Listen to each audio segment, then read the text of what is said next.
Welcome, and thank you for joining me for some light reading. If you enjoy this video, please leave a like and a comment. In my introduction to this novel, I mentioned that it contained allusions to homosexuality.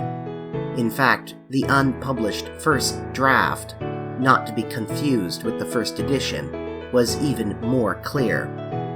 Basil is romantically attracted to Dorian. That was his secret. The secret he was afraid was shown in the portrait. It's strange, isn't it? Basil was shocked that Dorian was unmoved, annoyed even, by hearing about Sybil's death. But he so quickly dropped the topic after Dorian fed him some honeyed words. After all, what does Basil care about Sybil? She's not even an acquaintance. The two had never met. No, what Basil cared about was Dorian. He was worried the pure, innocent Dorian would be heartbroken. But instead he met Dorian, the indifferent hedonist. Dorian was not shallow and heartless. To mourn for less than a day? Harry had simply taught him to be the master of his emotions. That was all. Dorian was so pure and beautiful. The Dorian that was the painter's muse couldn't be a monster. He couldn't be. For Basil's sake. Chapter 10. When his servant entered, he looked at him steadfastly and wondered if he thought of peering behind the screen. The man was quite impassive and waited for his orders. Dorian lit a cigarette and walked over to the glass and glanced into it. He could see the reflection of Victor's face perfectly.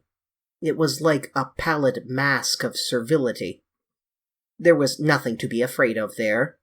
Yet, he thought it best to be on his guard. Speaking very slowly, he told him to tell the housekeeper that he wanted to see her, and then to go to the frame maker and ask him to send 2 of his men round at once. It seemed to him that as the man left the room, his eyes wandered in the direction of the screen. Or was that merely his own fancy? After a few moments, in her black silk dress with old-fashioned thread mittens on her wrinkled hands, Mrs. Leaf bustled into the library. He asked her for the key of the schoolroom. "The old schoolroom, Mr. Dorian?" she exclaimed. "Why, it is full of dust. I must get it arranged and put straight before you go into it. It is not fit for you to see, sir. It is not indeed." "I don't want it put straight, Leaf. I only want the key." "Well, sir, you'll be covered with cobwebs if you go into it. Why, it hasn't been open for nearly 5 years. Not since his lordship died." He winced at the mention of his grandfather. He had hateful memories of him. "That does not matter," he answered. "I simply want to see the place, that is all. Give me the key." "And here is the key, sir," said the old lady, going over the contents of her bunch with tremulously uncertain hands. "Here is the key. I'll have it off of the bunch in a moment. But you don't think of living up there, sir, and you so comfortable here." "No, no," he cried petulantly. "Thank you, Leaf. That will do." She lingered for a few moments, and was garrulous over some detail of the household. He sighed and told her to manage things as she thought best. She left the room, wreathed in smiles. As the door closed, Dorian put the key in his pocket and looked round the room. His eye fell on a large purple satin coverlet heavily embroidered with gold, a splendid piece of late 17th century Venetian work that his grandfather had found in a convent near Bologna. Yes, that would serve to wrap the dreadful thing in. It had perhaps served often as a pall for the dead. Now it was to hide something that had a corruption of its own, worse than the corruption of death itself. Something that would breed horrors, and yet would never die. What the worm was to the corpse, his sins would be to the painted image on the canvas. They would mar its beauty and eat away its grace. They would defile it and make it shameful. And yet the thing would still live on. It would be always alive. He shuddered, and for a moment he regretted that he had not told Basil the true reason why he had wished to hide the picture away. Basil would have helped him to resist Lord Henry's influence, and the still more poisonous influence that came from his own temperament. The love that he bore him, for it was really love, had nothing in it that was not noble and intellectual. It was not that mere physical admiration of beauty that is born of the senses and that dies when the senses tire. It was such love as Michelangelo had known, and Montaigne, and Winckelmann, and Shakespeare himself. Yes, Basil could have saved him, but it was too late now. The past could always be annihilated. Regret, denial, or forgetfulness could do that, but the future was inevitable. There were passions in him that would find their terrible outlet, dreams that would make the shadow of their evil real. He took up from the couch the great purple and gold texture that covered it, and, holding it in his hands, passed behind the screen. Was the face on the canvas viler than before? It seemed to him that it was unchanged, and yet his loathing of it was intensified. Gold hair, blue eyes, and rose-red lips. They all were there. It was simply the expression that had altered, that was horrible in its cruelty. Compared to what he saw in it of censure or rebuke, how shallow Basil's reproaches about Sybil Vane had been. How shallow and of what little account. His own soul was looking at him from the canvas and calling him to judgment. A look of pain came across him, and he flung the rich pall over the picture. As he did so, a knock came to the door. He passed out as his servant entered. "The persons are here, monsieur." He felt that the man must be got rid of at once. He must not be allowed to know where the picture was being taken to. There was something sly about him, and he had thoughtful, treacherous eyes. Sitting down at the writing table, he scribbled a note to Lord Henry, asking him to send him round something to read, and reminding him that they were to meet at 8:15 that evening. "Wait for an answer," he said, handing it to him, "and show the men in here."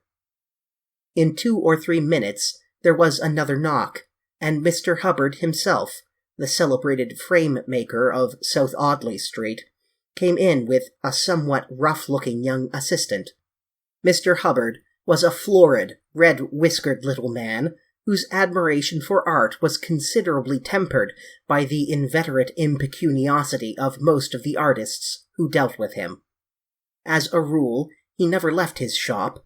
He waited for people to come to him, but he always made an exception in favor of Dorian Gray. There was something about Dorian that charmed everybody. It was a pleasure even to see him.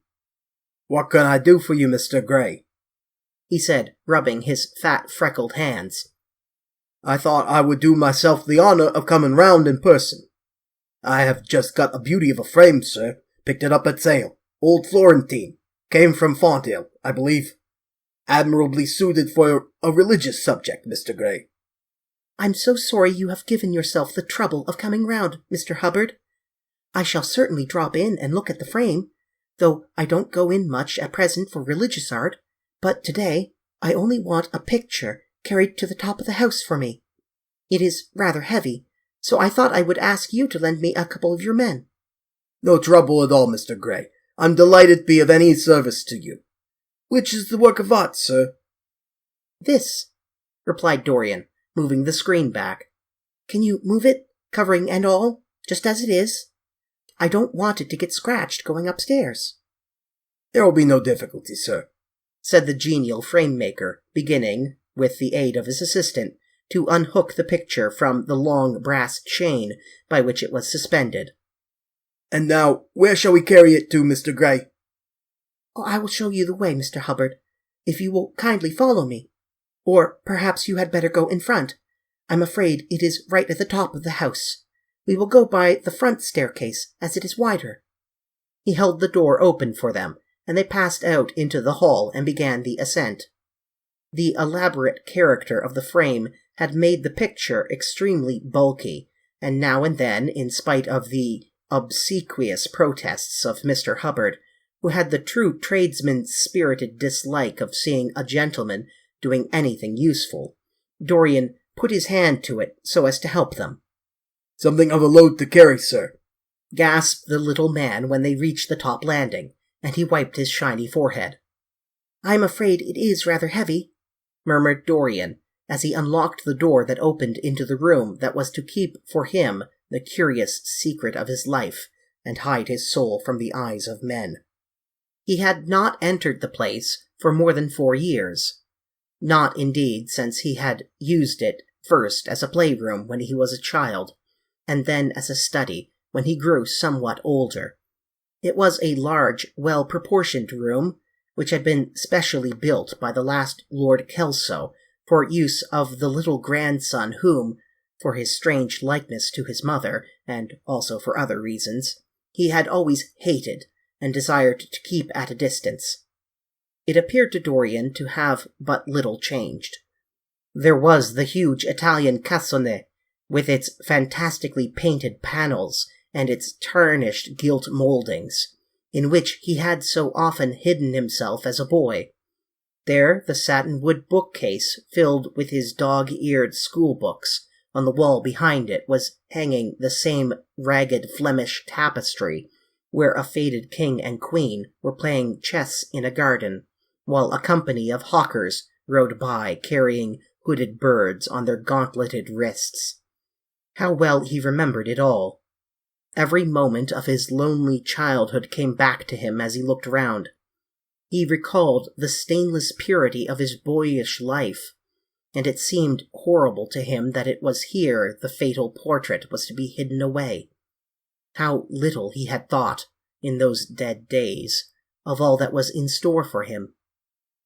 But there was no other place in the house so secure from prying eyes as this. He had the key, and no one else could enter it. Beneath its purple pall, the face painted on the canvas could grow bestial, sodden, and unclean. What did it matter? No one could see it. He himself would not see it. Why should he watch the hideous corruption of his soul? He kept his youth. That was enough. And, besides, might not his nature grow finer after all? There was no reason that the future should be so full of shame. Some love might come across his life and purify him, and shield him from those sins that seemed to be already stirring in spirit and in flesh. Those curious, unpictured sins whose very mystery lent them their subtlety and their charm. Perhaps some day the cruel look would have passed away from the scarlet sensitive mouth, and he might show to the world Basil Hallward's masterpiece. No, that was impossible. Hour by hour and week by week, the thing upon the canvas was growing old. It might escape the hideousness of sin, but the hideousness of age was in store for it. The cheeks would become hollow or flaccid. Yellow crow's feet would creep round the fading eyes and make them horrible. The hair would lose its brightness. The mouth would gape or droop, would be foolish or gross, as the mouths of old men are. There would be the wrinkled throat, the cold blue-veined hands, the twisted body that he remembered in the grandfather who had been so stern to him in his boyhood. The picture had to be concealed. There was no help for it. "Bring it in, Mr. Hubbard, please," he said wearily, turning round. "I'm sorry I kept you so long. I was thinking of something else," "Always glad to have a rest, Mr. Gray," answered the frame-maker, who was still gasping for breath. "Where shall we put it, sir?" "Oh, anywhere. Here, this will do. I don't want to have it hung up. Just lean it against the wall. Thanks." "Might one look at the work of art, sir?" Dorian started. "It would not interest you, Mr. Hubbard," he said, keeping his eye on the man. He felt ready to leap upon him and fling him to the ground if he dared to lift the gorgeous hanging that concealed the secret of his life. "I shan't trouble you any more now. I am much obliged for your kindness in coming round." Not at all, Mr. Gray. Ever ready to do anything for you, sir." And Mr. Hubbard tramped downstairs, followed by the assistant, who glanced back at Dorian with a look of shy wonder in his rough, uncomely face. He had never seen anyone so marvelous. When the sound of their footsteps had died away, Dorian locked the door and put the key in his pocket. He felt safe now. No one would ever look upon the horrible thing. No eye but his would ever see his shame. On reaching the library, he found that it was just after 5 o'clock, and that the tea had been already brought up. On a little table of dark perfumed wood, thickly encrusted with nacre, a present from Lady Radley, his guardian's wife, a pretty professional invalid who had spent the preceding winter in Cairo, was lying a note from Lord Henry, and beside it was a book bound in yellow paper, the cover slightly torn and the edges soiled. A copy of the 3rd edition of the St. James's Gazette had been placed on the tea-tray. It was evident that Victor had returned. He wondered if he had met the men in the hall as they were leaving the house, and had wormed out of them what they had been doing. He would be sure to miss the picture, had no doubt missed it already, while he had been laying the tea things. The screen had not been set back, and a blank space was visible on the wall. Perhaps some night he might find him creeping upstairs and trying to force the door of the room. It was a horrible thing to have a spy in one's house. He had heard of rich men who had been blackmailed all their lives by some servant who had read a letter, or overheard a conversation, or picked up a card with an address, or found beneath a pillow a withered flower or a shred of crumpled lace. He sighed, and having poured himself out some tea, opened Lord Henry's note. It was simply to say that he sent him round the evening paper and a book that might interest him, and that he would be at the club at 8:15. He opened the St. James's languidly and looked through it. A red pencil mark on the 5th page caught his eye. It drew attention to the following paragraph. Inquest on an actress. An inquest was held this morning at the Bell Tavern, Hoxton Road, by Mr. Danby, the district coroner, on the body of Sybil Vane, a young actress recently engaged at the Royal Theatre, Holborn. A verdict of death by misadventure was returned. Considerable sympathy was expressed for the mother of the deceased, who was greatly affected during the giving of her own evidence, and that of Dr. Birrell, who had made the post-mortem examination of the deceased. He frowned, and tearing the paper in two, went across the room and flung the pieces away. How ugly it all was, and how horribly real ugliness made things. He felt a little annoyed with Lord Henry for having sent him the report, and it was certainly stupid of him to have marked it with red pencil. Victor might have read it. The man knew more than enough English for that. Perhaps he had read it, and had begun to suspect something. And yet, what did it matter? What had Dorian Gray to do with Sybil Vane's death? There was nothing to fear. Dorian Gray had not killed her. His eye fell on the yellow book that Lord Henry had sent him. What was it, he wondered? He went towards the little pearl-colored octagonal stand that had always looked to him like the work of some strange Egyptian bees that wrought in silver, and taking up the volume, flung himself into an armchair and began to turn over the leaves. After a few minutes he became absorbed. It was the strangest book that he had ever read. It seemed to him that in exquisite raiment, and to the delicate sound of flutes, the sins of the world were passing in dumb show before him. Things that he had dimly dreamed of were suddenly made real to him. Things of which he had never dreamed were gradually revealed.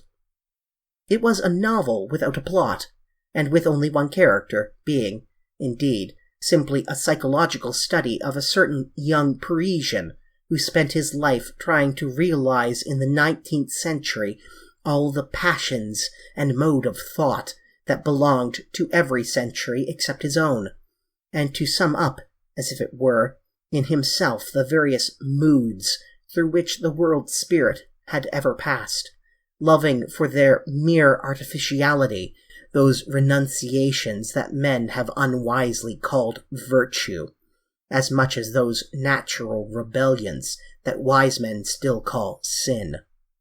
The style in which it was written was that curious jeweled style, vivid and obscure at once, full of argot and of archaisms, of technical expressions and of elaborate paraphrases, that characterizes the work of some of the finest artists of the French school of symbolists.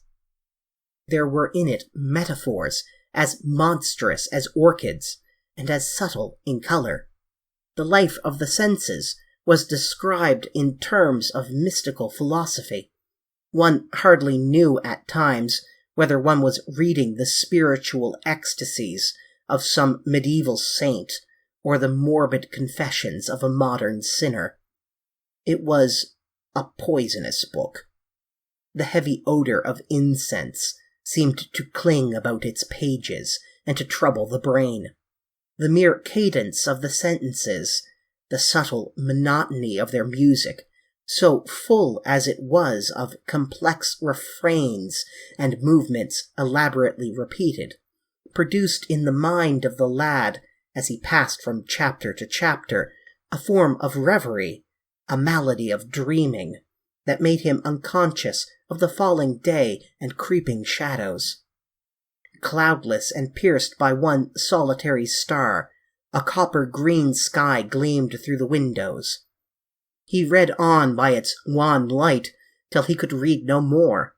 Then, after his valet had reminded him several times of the lateness of the hour, he got up, and going into the next room, placed the book on the little Florentine table that always stood at his bedside, and began to dress for dinner. It was almost 9 o'clock before he reached the club, where he found Lord Henry sitting alone in the morning room, looking very much bored. "I'm so sorry, Harry," he cried, "but really it is entirely your fault. That book you sent me so fascinated me that I forgot how the time was going." "Yes, I thought you would like it," replied his host, rising from his chair.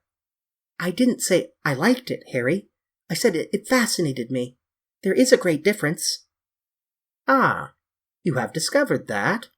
murmured Lord Henry, and they passed into the dining room.